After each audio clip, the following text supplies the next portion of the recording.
Hola a todos, ¿cómo andan? Este es el episodio número 12 de Levantando la Perdiz. Ustedes ya saben, acá con Aprecid desmenuzamos temas, los ponemos sobre la mesa, aprendemos un montón. Yo aprendo un montón de la mano de los invitados que siempre tenemos.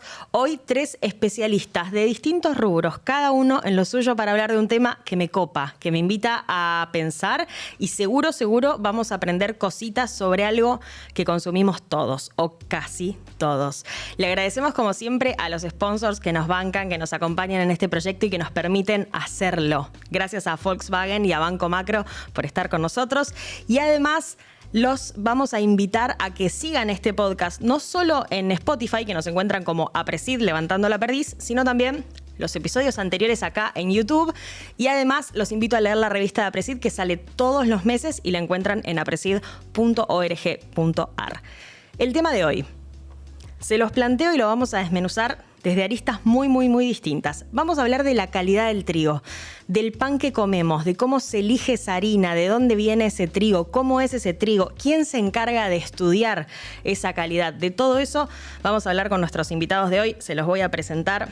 Están con nosotros David Hughes, que es productor y además es expresidente de Argentrigo. Bienvenido. Muchas gracias. Gracias por estar acá. Gracias por la invitación. Por favor. Está con nosotros Ayelen Gargisevich, que es la jefe de laboratorio químico de BCR Labs y es especialista en calidad panadera. Ayelen, bienvenida, qué bueno tenerte. Bueno, muchas gracias por la invitación. Por favor. Desde Rosario. Desde Rosario, excelente. Sí. Y está con nosotros también desde Rosario Claudio Hoyson, que es emprendedor, es dueño de una panadería que me pintaron como famosa también en Rosario, que es Infinita Panadería. ¿Cómo estás, Claudio? ¿Qué tal, Carola? ¿Cómo estás? Bien, muy bien. ¿Vos? Gracias.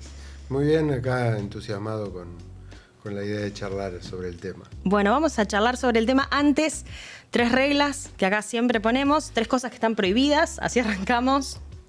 Una es mentir. No se puede, intentémoslo aunque sea. La otra es ser solemnes, porfa, esto es relajado, estamos entre gente que en algún momento fue conocida o no, pero seamos cero solemnes, por favor. Y la tercera que está prohibida es decirme Carolina, mi nombre es Carola. Soy como los perros del barrio que ya responden a Carolina, pero está prohibido. Lo vamos a prohibir por ley. Perfecto. Ahora sí, el tema de hoy. No sé bien por dónde vamos a arrancar, pero vamos a hablar de calidad del trigo. Un productor, la jefa del laboratorio, especialista en calidad panadera y un panadero. Y a veces productor. Ah, mira, arranquemos por ahí entonces. Sí. Preséntense un poco cada uno. Además de esto que yo le cuento a los que nos están viendo y escuchando, ¿quiénes son y qué hacen acá hablando de esto? Arranco por vos, Claudio. Bueno, la verdad que sorpresivamente estoy acá porque no tengo una trayectoria ni como productor ni como panadero tan larga como para merecer el honor. Por favor.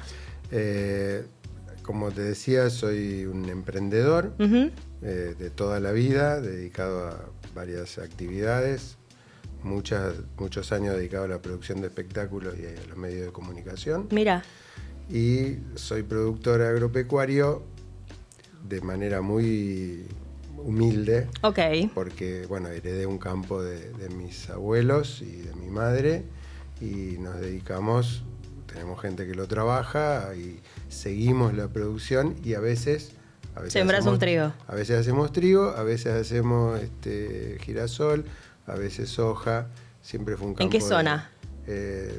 30 kilómetros al norte de Sunchales, por la 34. Camino al norte de Santa Fe. Camino al norte de Santa Fe. Y es un campo de rinde medio, que originalmente y toda la vida fue de invernada. Y ahora, gracias a las nuevas tecnologías, es de agricultura. Bien. Para más tranquilidad de los dueños. Bien. Y sos panadero, además. Soy panadero hace unos años. Ok, ¿cuántos? 8, 7. ¿O sos un panadero nuevo? Soy un panadero nuevo y a mucha honra. Bien. Porque, bueno, la historia es un poco larga. En algún momento me encontré en los viajes, tengo una hija que vive en Australia. Sí. Y un hijo en España. no es muy gracioso, pero es así la vida. Y he visto que en otros países había otro pan. Ok. Y lo disfrutaba mucho al comerlo. O sea, ¿un pan más rico? Mucho más rico. Mucho más rico. Y mucho más interesante. A nuestra familia siempre le gustó mucho cocinar y investigar y viajar y comer cosas por todo el mundo. Ujú. Y como esa serie que dice Me voy a comer el mundo, nosotros lo hemos hecho. Y ¿Te encontraste con un me pan más encontré rico? con un pan y me llamó mucho la atención. Y me vinculó a recuerdos infantiles, porque yo viví en un pueblo que era medio atípico, con una tradición judía, y había panes que no... De 4 panaderías, una era de panes tradicionales y la otra no. No hablo de lo ritual, hablo de las variedades, Claro. porque era inmigración europea, entonces eran muy distintos. Yo de chico comía pan de centeno, que incluso venía de Buenos Aires, porque era semi-industrial. Para mí es un sabor de la infancia. Claro. Los panes enriquecidos, como ahora se le dice la jalá, o el brioche, para mí eran los panes de la panadería de tu pueblo, claro, obvio. ¿Y de ahí a poner una panadería? Bueno, el pan tiene una cosa muy primitiva. Está muy vinculado a lo humano. Porque primero tiene la masa, es como cuando un chico juega con arcilla, juega con plastilina. Sí. Entonces hay algo ya de placer en la masa.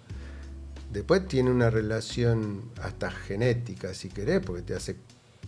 Hay vestigios de 14.000 años de fermentos de cereales. Ponele 10.000, hay ahí un lapso que se está debatiendo. Pero 10.000 años el pan acompañó al hombre. Sí. No sé cuántos alimentos tienen esas, salvo la carne de lo que cazaban.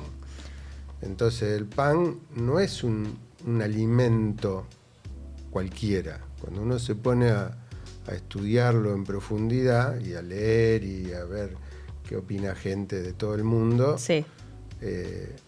está muy distante de lo que ha pasado de 100 años a esta parte. Ok, ahora vamos a ir al pan, como un bien que apreciamos todos. Y después otra cosa que me pasó en este recorrido, que un día mis amigos me decían, che, poné una panadería. Che, viste, medio un chiste. Poné una panadería.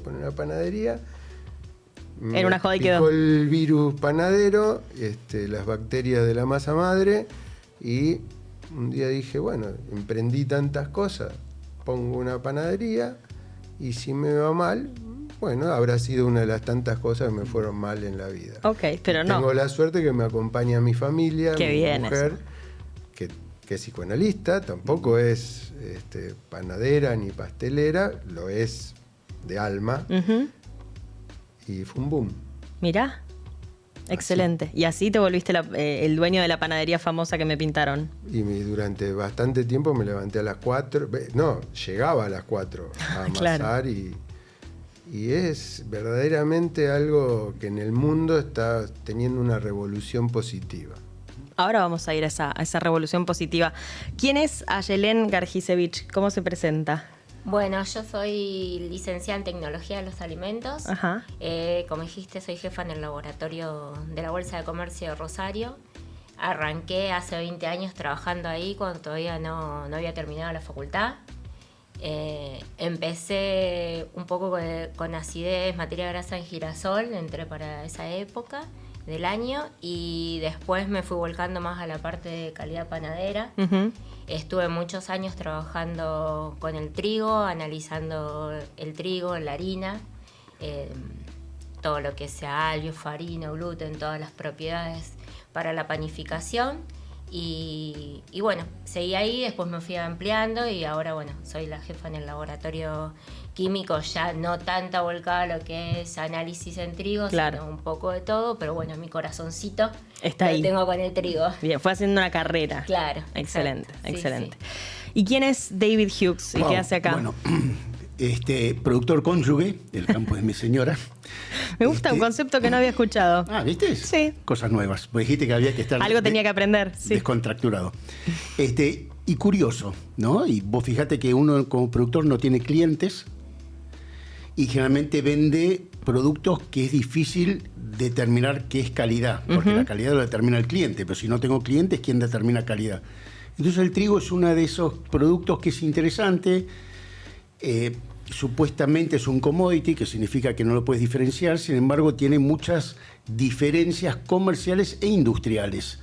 Entonces es un producto donde se puede trabajar mucho para atender distintos clientes o nichos de mercado, ¿no? Entonces, de ahí quedó el bichito de interesado por el trigo. Ok. ¿Cómo se mide la calidad del trigo?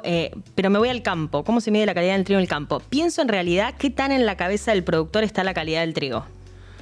Y acá vas a ser el representante de los productores. No, yo no represento a nadie porque me van a matar cuando salga de acá. En esta mesa. Un problema es que no tenemos clientes y no escuchamos al resto de la cadena. Ok. Entonces, es culpa del acopiador, del exportador, del molinero y del panadero. Todos son culposos. Acá es culpa de ellos. Y en general hacemos una cuenta rápida porque al no tener clientes yo año por año tengo que buscar el mayor beneficio. Entonces voy generalmente por rinde.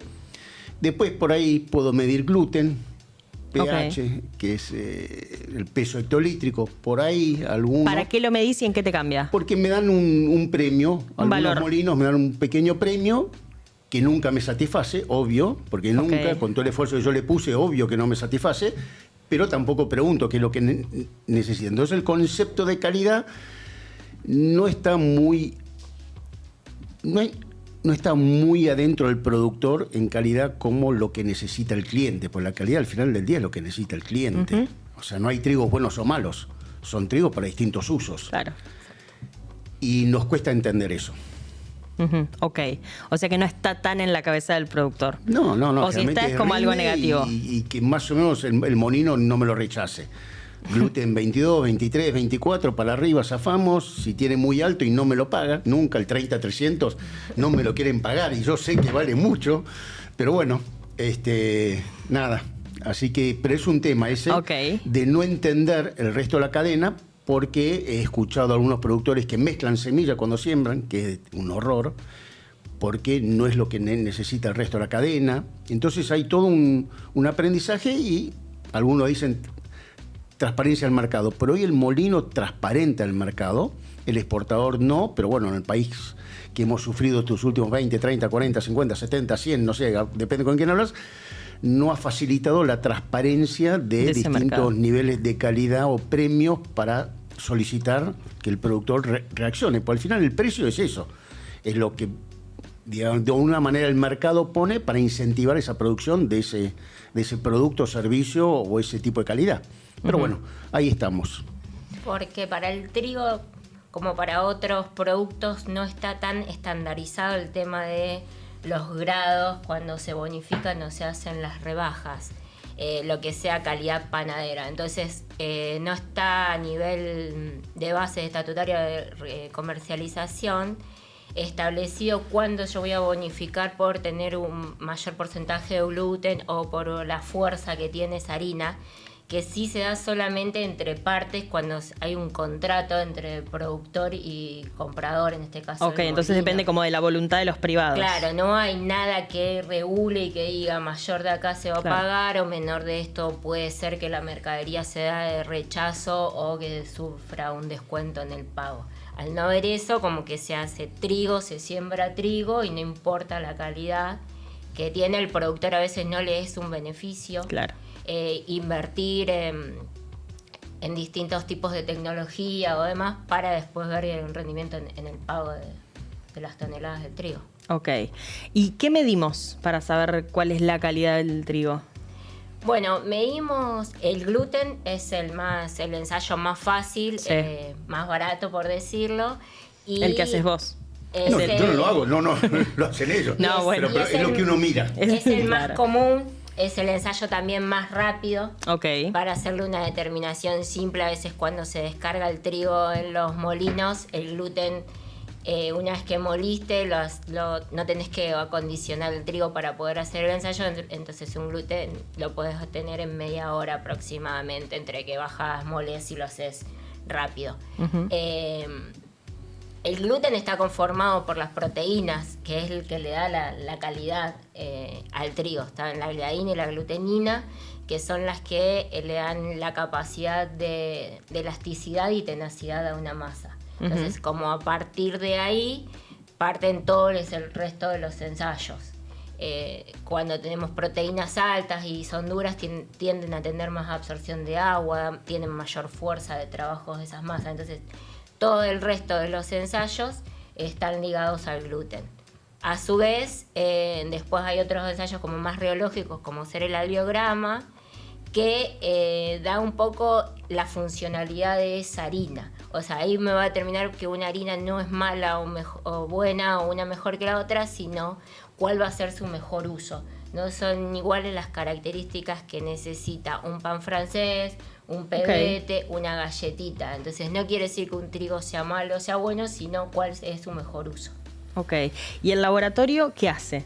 Nosotros en el laboratorio hacemos determinación de gluten, de falling number, de albiograma y farinograma. ¿Y quién lo manda al laboratorio? ¿El productor? Nosotros recibimos muestras que sean de productor, exportadores, molinos harineros. Toda la cadena puede mandar. Cualquier, por ejemplo, el señor que tiene la panadería y quiere chequear la calidad que el molino le está mandando, puede mandar para ver si cumple con lo que o sea, reciben pidiendo. Trigo y harina. Recibimos trigo y harina, sí.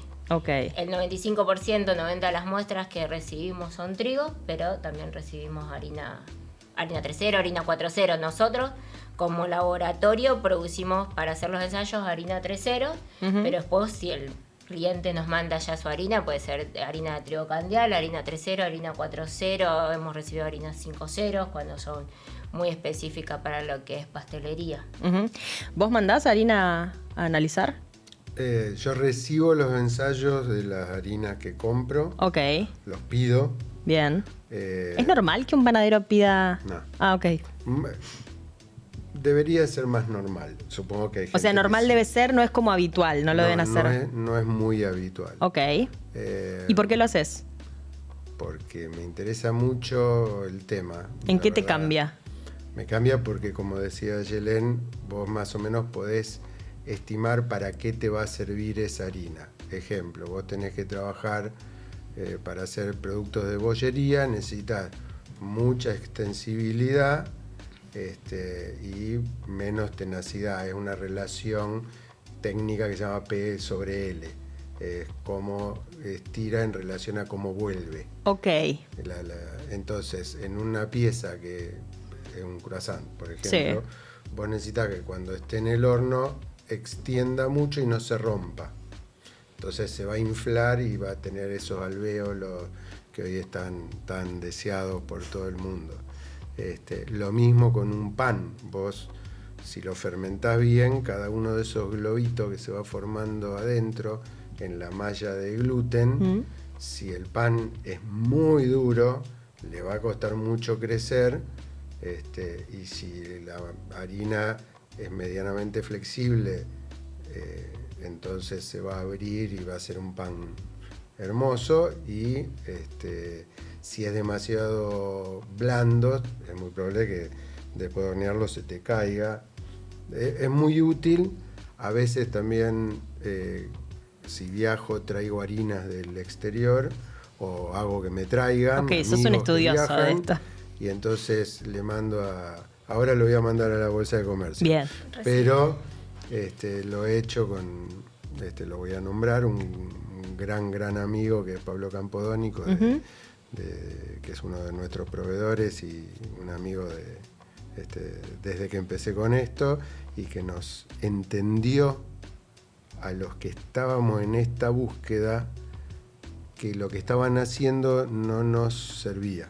¿Cuál era la búsqueda y qué significa que te entendió? ¿Qué cambió? ¿Es un molino? Era tener un ingrediente de calidad, sí, saber de qué se trataba, porque hay un problema. Vos recibís una bolsa y no sabés qué hay adentro. Yo sobre todo no.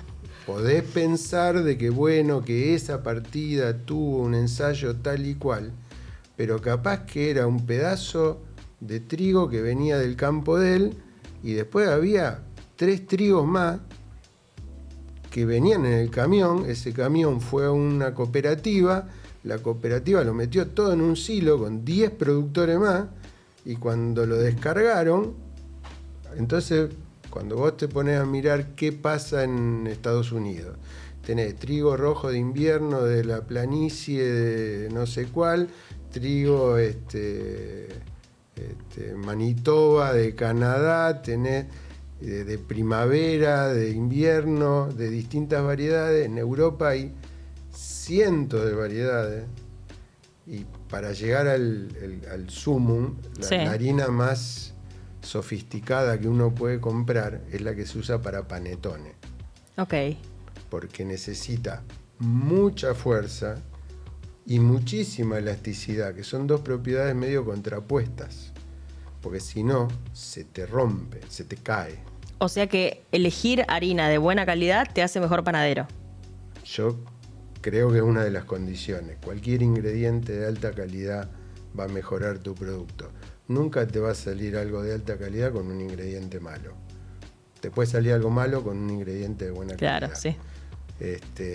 Entonces, ¿cuál es la diferencia? Ellos, los italianos, vos creés que comprás una harina italiana, pero capaz que era de Estonia el trigo, o de Ucrania, porque ellos van buscando esa especificidad. Entonces, tienen lo que quieren, es un mercado común, no tienen problema y te garantizan desde el transporte del cereal, y nosotros metemos todo en el mismo silo, como hemos hecho, no sé, con la miel, sí, o con muchos productos. Vos metés todo en la bolsa. Es muy valorable el esfuerzo del productor, pero hay un punto donde se rompe. Ok. Y se rompe apenas sale el trigo del campo. O sea que en la cadena hay un montón para mejorar. Bueno, los españoles que tienen una ley de calidad del pan, ajá, no una ley del pan, una ley de calidad del pan. ¿Qué significa? Y significa que ellos le pusieron palabras al hecho de decir, che, este pan es integral. ¿Qué tiene que ser? Este pan es de masa madre. Uh-huh. ¿Cómo tiene que ser? Después, bueno, se puede... Ahora nos vamos a meter en lado. Esos panes. Sí, Pero quiero saber todo. La primera pregunta que me hacía era ¿qué había en la bolsa? Yo sabía que en el exterior sabían que había en la bolsa. Okay. Y hablándolo con Pablo Campodónico, le digo, ¿qué me vendiste? Contame qué me vendiste. En algún punto, él tiene esa limitante. Él no sabe qué había en el camión. Sabe que eran todo granos más o menos parecidos. Ok. Fíjate, Carola, sí, que el molino recibe trigos de distintos potreros, con distintos manejos, de distintos productores. Sí. Y con eso tienen que sacar una harina igual todos los días del año. ¿Es posible? Muy difícil. Y por eso tenés maestros harineros. O sea, hacer harina no es nada más que echás el trigo y sale la harina al otro. Tenés maestros harineros, que es entender cómo mantener esa mezcla y esa calidad, que no es fácil. Es un trabajo enorme, y más si no hay una buena trazabilidad de las distintas calidades industriales, no solamente comerciales. Ok. El tema es la demanda. Lamentablemente, somos un país pobre, empobrecido y pobre. No hay esa demanda de pan de calidad fuerte. No se nota, entonces... O sea que los consumidores no traccionamos esa demanda suficientemente. En algunos lugares sí. Claro, o sea, pero es de nicho todavía. Falta un poco más. Vos antes en los campos, en la panadería, tenías galleta, que no es fácil de hacer y es excelente. Hoy ya es más difícil encontrarlo, es mucho más trabajo, no se paga. Hay un montón de temas, pero a donde iba que el molinero sí, es un actor muy importante en la cadena y es un trabajo artesano lo que hace. Pues realmente para poder mandarle siempre la misma harina con las mismas características industriales, no comerciales, necesitas un maestro harinero ahí que sepa hacer bien las mezclas y que esté chequeando que salga lo que realmente sale. Pero esto es un caso excepcional, digo, pasa a demanda de un panadero como Claudio. En general, ¿se le pide a los molinos? Ya no, ok. Ejemplo, este molino, no quiero hacerle tanta propaganda, pero bueno, a raíz de todo ese camino que se empezó a recorrer, ellos escucharon. Entonces, hoy tienen líneas específicas para diferentes tipos de pan. Entonces tienen el de panes blandos, la harina de panes blandos, la harina, acaban de sacar una línea de bollería, acaban de sacar varias líneas orgánicas, o sea, empezaron a entender de que el mundo no va para el commodity, claro, va para la especialidad. Y no solo ellos, porque ya otros molinos como Chacabuco, también hemos comprado harina de ellos, están en ese mismo camino de la harina orgánica, de la especialidad, porque hasta ahora era 3-0 o 4-0. ¿Qué había adentro? Ni idea. Nadie sabe. Ahora, ¿nos perjudica en algo que Argentina tenga una gran parte de producción de trigo que se exporta? En este sentido, digo, ¿nos perjudica en algo? ¿Le damos menos bola por esto? No, lo puede ver como un desafío como para crecer. Pero vos pensás que aproximadamente 4,5 millones, 5 millones de toneladas se consumen internamente. Sí. 4,5 porque somos 44 millones y está en 100 y pico de kilos por habitante. Pone 4,5 millones, 5 millones, se exportan más o menos 600.000, 1.900.000, 400.000 toneladas de harina, más o menos hacemos 1 a 1, estamos en 6 millones. 6 millones es lo que consumimos. Todo arriba de eso se exporta. De lo que consumimos de los 6 millones, aproximadamente, grueso, 70% va a panadería. 20%, creo que era 20% va a pan industrial. Sí. Y 10% se vende en paquetes de 1 kilo. Entonces, el mayor demandante, el que tracciona ahí con fuerza, es el panadero, los panaderos, todo ese mundo de gente, ¿no? O sea que es interesante, ahí hay mucho para trabajar. Y lo que se exporta, lamentablemente con las políticas que hemos tenido, que hay cupos, que no hay cupos, que te dejo exportar, que no te puedes exportar, que si tiene gluten y si no tiene gluten, que hemos vivido todos, no ha permitido generar una relación de cliente-proveedor, que es lo que uno busca en el mundo de hoy. Ahora que pareciera que se va a permitir eso, va a ser interesante exportar no solamente que el principal comprador es Brasil, sino a otros mercados y empezar esos nichos. Si esos nichos aparecen, empiezan a traducirse hacia atrás al molinero y hacia atrás al productor y hacia atrás al que produce la genética. Pero bueno, es un camino que espero podamos transitar para mejora de todos. Los exportadores de trigo exigen calidad. Ok.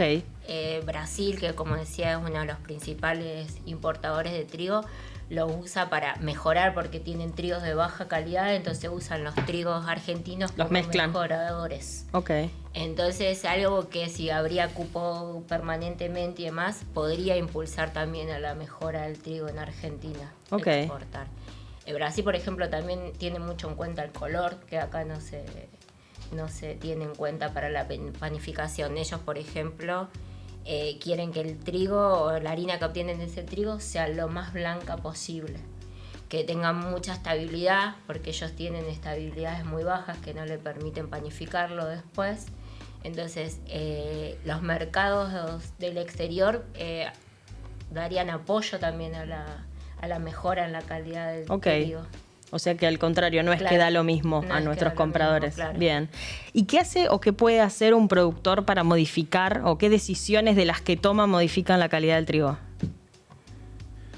Una es entender cuáles son las necesidades de la cadena. ¿A quién se lo vas a vender? Claro, ¿qué necesita?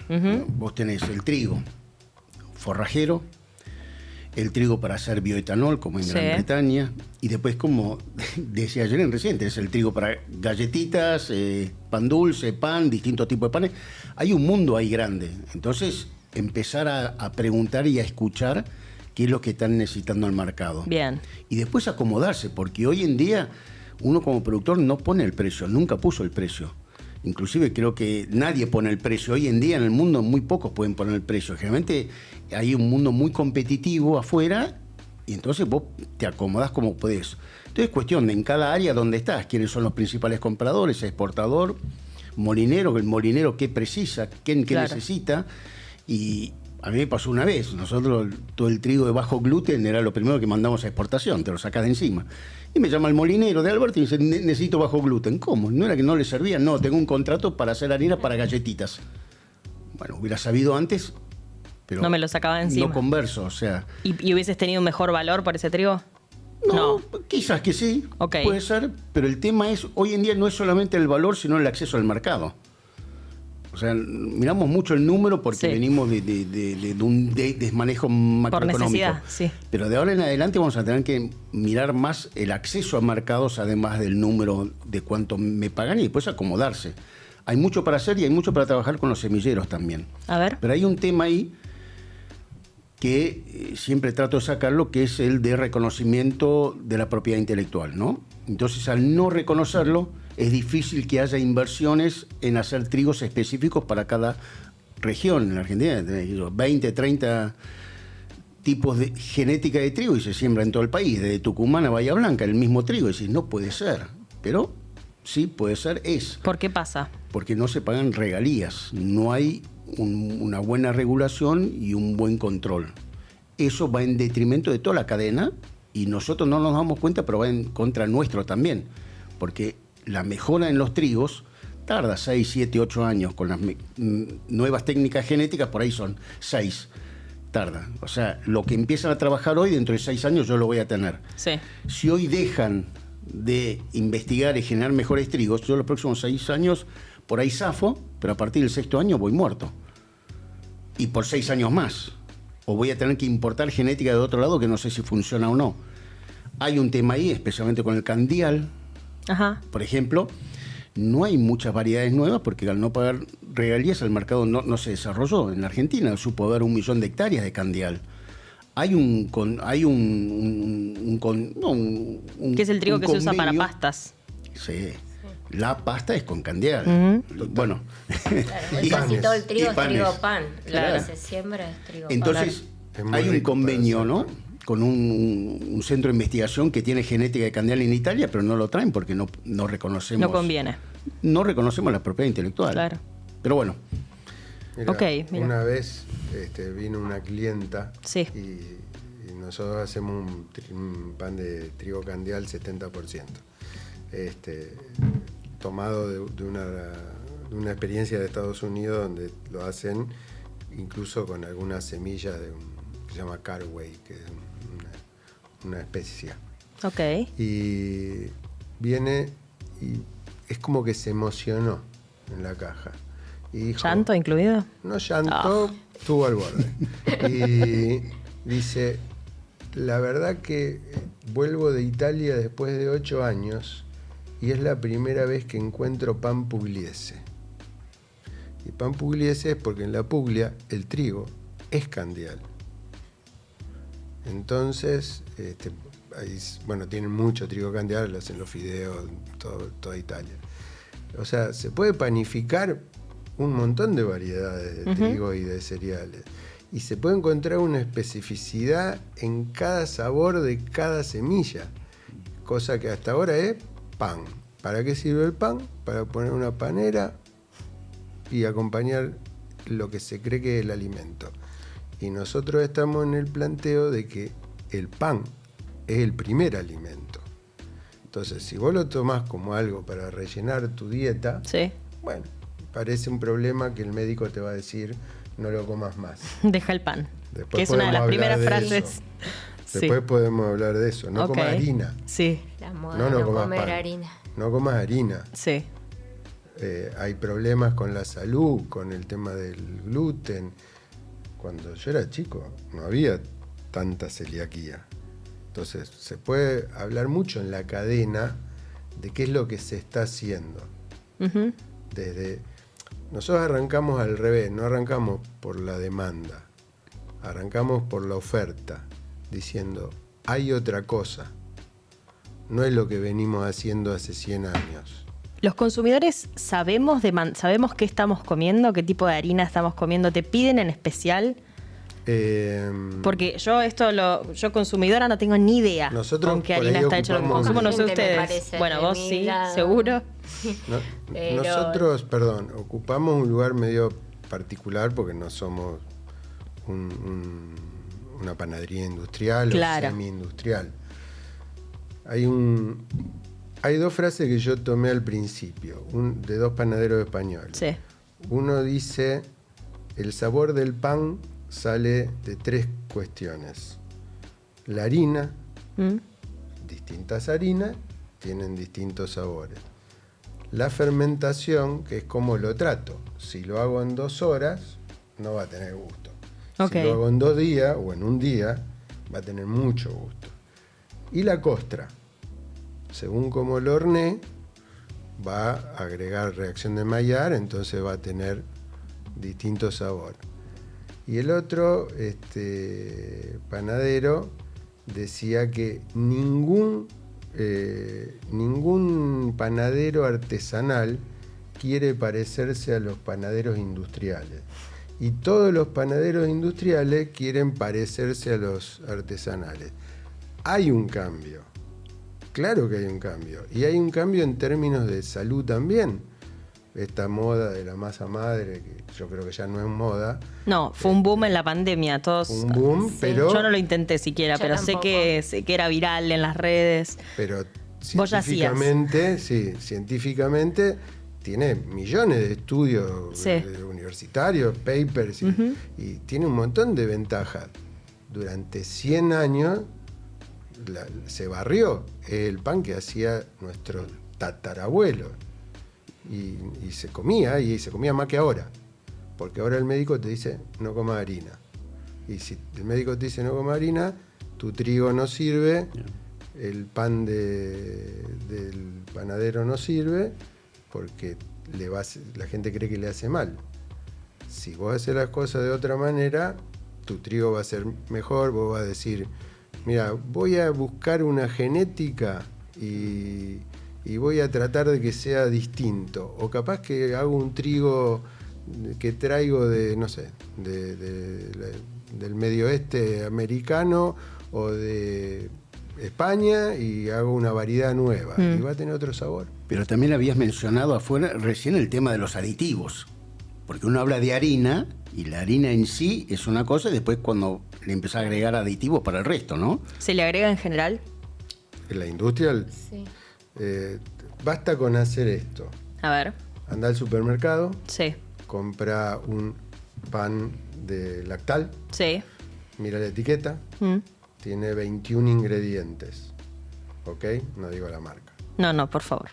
Tampoco es que estoy en contra conceptualmente de la industria, estoy en contra de que eso no es necesario.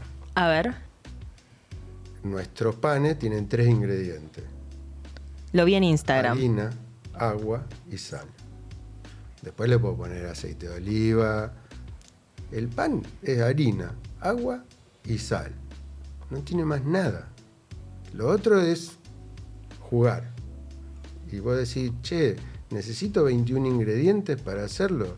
Y si es una mezcla que es una espuma que no se sabe qué tiene.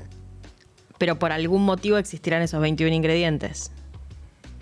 Porque lo tienen que hacer en 2 segundos y facturar. ¿Y tiene que ver con la conservación del pan? En parte Poco, seguramente tienen saborizantes, conservantes, aglutinantes, cosas que sostienen la masa. Ahí también se parte de que no siempre se recibe la misma calidad de harina, de Ok, trigo. ¿y eso como que unifica? Entonces hay que aditivar para poder generar en el pan siempre la misma calidad. Ajá. Entonces tienen que buscar ciertas características para poder generar, con los aditivos, compensar la falta de algún Porque nutriente. son harinas muy de baja calidad. Claro, exactamente. Volvemos al principio Claro, de esto la calidad del trigo, que no se está buscando cierta calidad a la hora de sembrar. Y esto me lleva a lo que decías al principio, David, esto de nosotros tendríamos que preguntarle al molino qué necesita, o sería bueno que los productores sepamos qué necesita el molino. ¿El molino hace ese trabajo de bajarle a los productores hoy sus necesidades? Algunos están, yo estoy en contacto con Molinos Carué, calculo Campodónico también, están empezando a trabajar junto con el productor de la zona y decir, mira, está bueno esto, yo necesito más esto, el peso hectolítrico, o sea, con cosas sencillas hoy, no el análisis más comercial, digamos, más que el industrial. Pero es un primer paso y creo que es muy válido. Y lo que define ese trigo que te pide el molino, o sea, ¿solo depende de la variedad que siembres? Bueno, depende. ¿O del manejo agronómico? Y del clima. Bueno, claro. Ahí trae uno que no manejas. Ese es un gran componente. Sí, hay uno que no manejas, después sí, como lo manejas, pero el cultivo y el almacenamiento y el transporte. A ver, desarrollemos un poco cada uno. Me da miedo hablar porque cada vez me pregunta más, pero bueno. Perdón. Viste, el tema de cómo lo fertilizás, hay malezas, cómo lo cosechás, dónde lo guardaste, si con humedad, sin humedad. O sea, un lote de trigo limpio. con más malezas puede ser un trigo de menor calidad al final. Puede llegar a ser o más. ¿O no? Un trigo húmedo, almacenado húmedo. Húmedo, tampoco moho, empezás a tener moho y eso. Empieza a germinar, después la germinación hace que no tenga buena calidad porque se empieza a ver en las migas de los panes, migas deficientes, con agujeritos o muy medias así como aplastadas, por decirlo de alguna forma. Ajá. Eso puede verse a un mal almacenamiento, la humedad es bastante importante. También es importante el tema del secado del trigo. Cuando lo secamos a temperaturas muy altas o con una deficiencia en la ventilación, puede afectar lo que es la proteína del trigo y dañarla. Entonces ahí vamos a tener problemas después cuando panifiquemos esa harina. Ok, ¿y las variables que se miden cambian? ¿Hay nuevas tendencias? ¿Se van teniendo que actualizar, me imagino, en función de lo que piden los compradores o eso se mantiene? A nivel laboratorio sí, se mantiene. Okay. Se puede llegar a agregar, como decía antes, que Brasil pida color. Okay. Ahora hay nuevos ensayos que en realidad no es que hace una medición, sino que mide que se cumplan ciertas características, que tenga las características iguales esa producción de harina. Okay. No es que mide nueva, sino que es como que vos estableces un modelo de lo que querés y entonces después comparas todas las harinas que obtenés con ese modelo. Pero principalmente es gluten, aldiofarino y después el tema de panificación, que es haces el pan de molde para ver el volumen. Bien. Los escuchaba hablar fuera de aire de algo que me interesó. ¿Conocen casos en el mundo de cómo trabaja la cadena para mejorar estas cuestiones? No en forma directa, pero sí estudiándolas. Claramente, creo que en casi todos los ingredientes, en el cacao, en el café, en la oliva, en la carne, en los distintos tipos de carne, en los pescados, va a entender más el ingrediente en función del consumidor, no en función exclusivamente del resultado económico, que es importante, pero sin el beneplácito del consumidor no tenemos buen producto y no le va a interesar. Si todos los días comés milanesa, solo tenés milanesa, pero en el mundo no funciona así. Insisto en el modelo español, que tiene una ley de calidad del pan, que podrá ser mejor o peor, pero ellos trabajan hasta con cereales de microrregiones. Y en Europa, en Francia, en Italia, en España, hay panes con denominación de origen, donde revalorizan, cada región tiene un cereal que viene histórico, que se adapta perfectamente a ese lugar, que llevó muchos años panificar ese cereal. En el norte de Europa está todo el tema del centeno y las variedades así de ese tipo de productos, entonces se trabaja panes con centeno, entonces hay mucho por recorrer. ¿Y es viable esto? O sea, ¿te imaginas? Está bien decirlo así, como un pan que diga, bueno, este pan que me vende Claudio es, no sé, es el pan del sudeste, el trigo del sudeste. ¿Sería algo así? ¿O cómo lo imaginas extrapolado a la Argentina? Yo no sé en qué momento se perdió pero el trigo estaba en el sudeste de Buenos Aires Claro. antes que los panaderos. Seguramente los primeros, digamos, llamémoslo colonizadores, trajeron trigo y lo sembraron y ese trigo se prosperó y es el trigo de esa región. No es lo mismo el trigo del sudeste de la provincia de Buenos Aires que el trigo que hago yo o que se hace en el campo en el norte de la provincia de Santa Fe. David lo dijo, hay trigo en todos lados, en Sí. Córdoba, en un montón, en Tucumán. Pero si hay un error, no es sembrar trigo en más lugares, sino sembrar el mismo trigo en todas partes. Claro. A ver, el primer trigo se sembró en el Fuerte Santi Spíritu, en Italia, en Santa Fe, ¿no? O Sí. sea, digamos que Ahí Santa cerquita de Fe es la Venado Tuerto. cuna del trigo, ¿no? Pero hay trigos que se adaptan a distintos ambientes y distintos manejos. Creo que a eso iba, Claudio, ¿no? O sea, entonces buscar cuál es el mejor. Ahora, si vos tenés poca oferta de genética, y agarrás lo que podés. Lo ideal sería que hubiera mucho trabajo generando esos trigos para noreste de Santa Fe, Sí. Tucumán.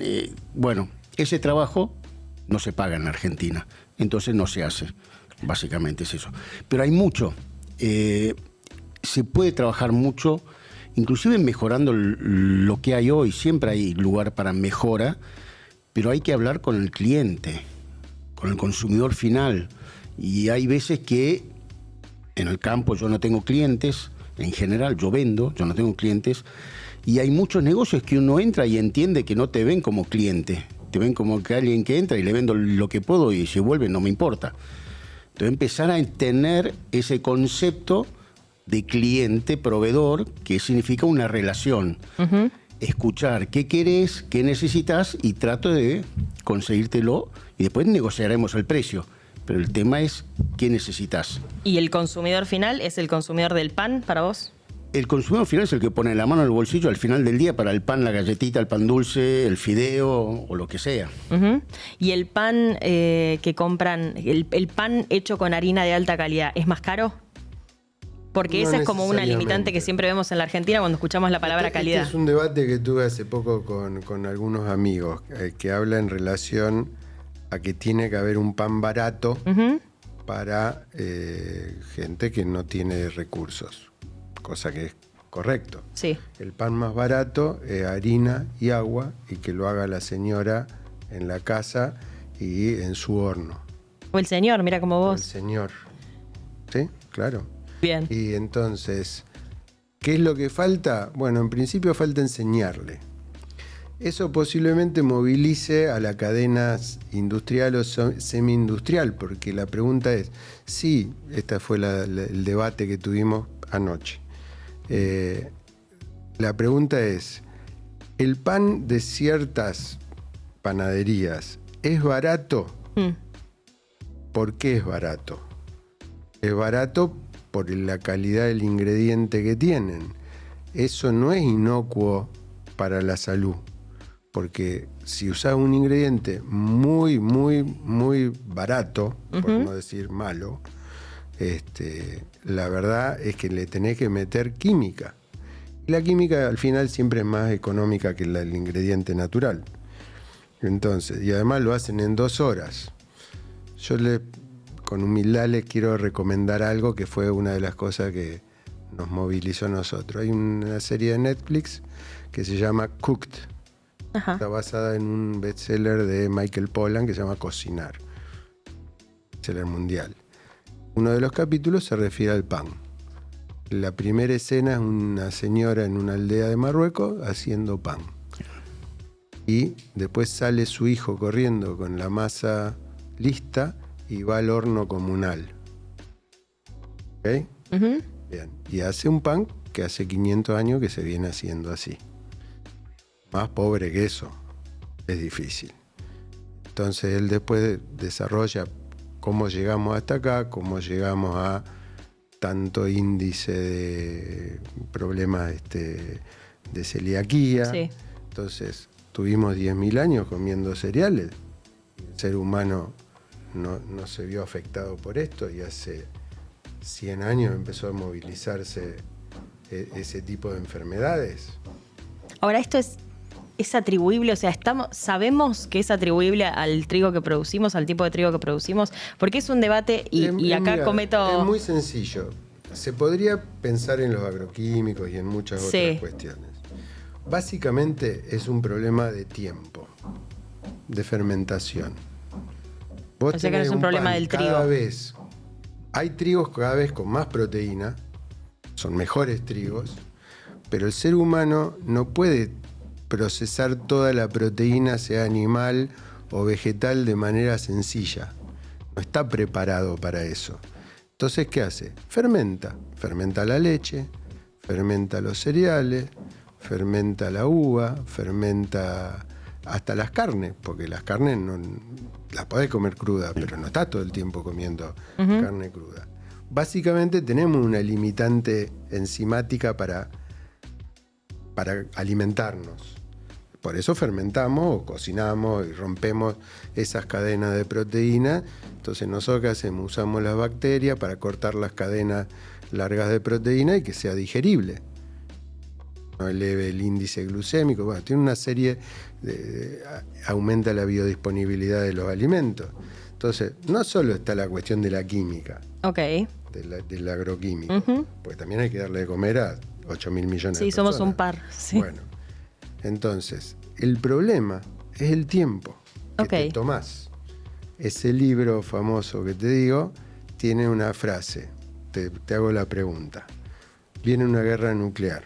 Vos sobrevivís. Sí. Vas caminando y encontrás un galpón lleno de harina y tenés agua. ¿Sobrevivís o te morís? ¿Sobrevivo? Si haces pan. Si no haces pan y comés la harina y tomás agua, te morís. Porque vos no podés comer harina cruda. ¿Ok? Probá a comer harina cruda. No, estoy bien así. Ahora, estoy. Perfecto. No podés comer harina cruda. En algunos lugares, vuelvo a decir, no quiero estar en contra, porque no pienso mal de la industria. Pienso mal de la mala industria. Entonces, si vos agarrás harina y agua y algún otro mejunje y le metés 500 gramos de levadura, en media hora se te hizo una masa y se infló y la metiste al horno. No está fermentado. Vos comiste harina cruda. Le está vendiendo a la gente harina cruda. Ahora, tenés que esperar un día y bueno, hay una cuestión de costo relativo. Depende del proceso. Antes de cerrar, breve, pero ¿qué, si tuvieses que decirme a mí, consumidora, que no tengo ni idea de lo que compro en la panadería, che, pedí esto, o preguntás si tienen esto, ¿qué te gustaría que a vos los consumidores te pidamos? Que pregunten cuánto tiempo lo fermentan. Excelente. Gracias. Y ahí te vas a dar cuenta si se toman el trabajo para que sea más saludable para vos. Y ahí le voy a mirar la cara, la reacción en vivo. Cuando pensaba un poco en esta mesa, me imaginaba la mezcla de un panadero, encima famoso, medio reconocido en su ciudad, un productor que además fue presidente de Argentrigo, que nuclea toda la cadena, así que te metiste de lleno muchas veces y por muchos años en los debates profundos de la cadena, y a Yelén, que trabaja, que es como jefa del laboratorio y que analiza la calidad de ese trigo que se produce y que se consume en Argentina y en el mundo. Pero pensaba en esta mezcla y me gustaría saber qué se llevan cada uno de esta mesa. ¿Me cuentan? ¿Arrancamos, David? Sí, yo me llevo mucho. Yo para mejorar tengo que medir. Y gracias a Yelén tengo datos como para poder medir y saber cómo mejorar. Y me encantó estar con Claudio porque yo necesito saber qué está pensando la otra persona.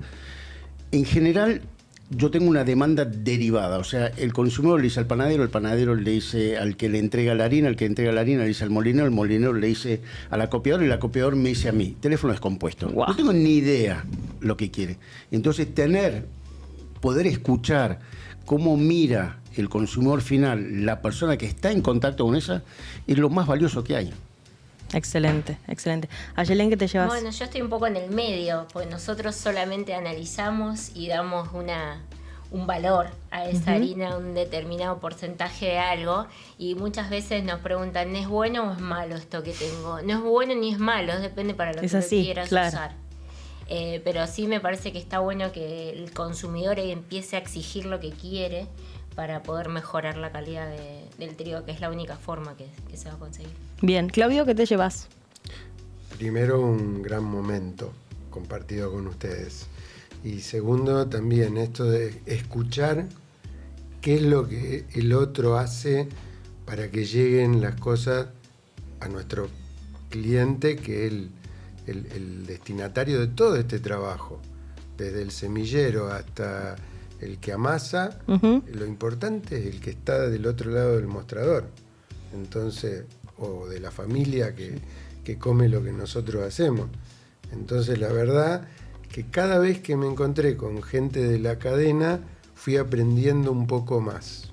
Así que muy contento. Me encanta, así vale la pena. Gracias a los tres. Muchas gracias por haber sido parte. David Hughes. Gracias por una excelente reunión. Por Muchas favor, gracias a vos. Ayelen Karjisevich. Sí. Sentí que me iba a costar un montón. Gracias, Ayelen. No, muchas gracias a ustedes. Gracias, Claudio Hoyson, panadero, emprendedor. Gracias por haber participado. Muchas gracias a vos. Y gracias a ustedes, como siempre, por ver los episodios de Levantando la Perdiz. Los invito a seguirnos y a escucharlos en Spotify si quieren. Y si no lo ven acá en YouTube, hay un montón de episodios previos. También los invito a verlos. Y como siempre, a leer la revista mensual de Aprecid en aprecid.org.ar. Gracias y hasta el próximo episodio. Chau.